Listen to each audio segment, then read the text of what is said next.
Excellency President William Ruto, President of the Republic of Kenya and Commander-in-Chief of the Defense Forces, the Chairman of the Board of Directors, KRA, the Acting Commissioner General, senior officials and members of staff of KRA, good morning. Your Excellency, it's always a pleasure to accompany you around the country as you make various interventions for the economic transformation of our great republic. Your Excellency, you have become the foremost ambassador that the way to build our country is not to borrow, but to generate our own revenue for both our recurrent and development expenditure. Your Excellency, on behalf of all those who work under you, I want to encourage you that you are on the right trajectory. The way to build a country, the way to transform a country's economy is to harness our own resources. I know many people are uncomfortable that you have made a policy shift from borrowing money from external sources and internally to creating our own revenue base to fund and finance our expenditure. Your Excellency, you are under pressure across the country to build roads. As we speak today, we have pending bills over 900 billion for roads that have stalled, and those roads need to be unlocked and money must be gotten from somewhere. As we speak, we have elderly persons who receive the cash transfer program whose money needs to be collected.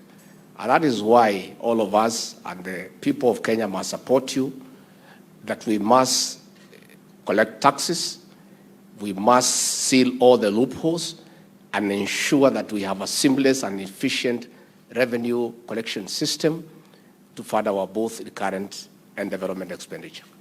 So we want to urge our detractors, those who are all over having issues, that there is a deliberate effort to make tax collection efficient and to collect taxes due, to give us an alternative model on how to deal with our budgetary requirements as a country. Because short of collecting revenue, the other only available avenue is to borrow money. And this money must be paid someday. And had we continued with the arrangement that was there, Your Excellency, of borrowing money every day, this country would have had an economic shutdown in another 2, 3, 4 years. So, Your Excellency, we want to encourage you that what you are pursuing is the right economic intervention, and in the fullness of time, the people of Kenya will come to appreciate. Before I call Your Excellency, I want to encourage the officers of the Kenya Revenue Authority to be a professional organization.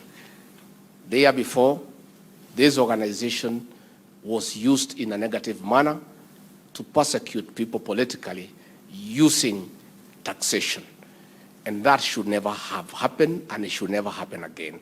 We want to assure you that President William Ruto and those of us who work under him will never ask you to use taxation to pursue those who are opposed to his leadership.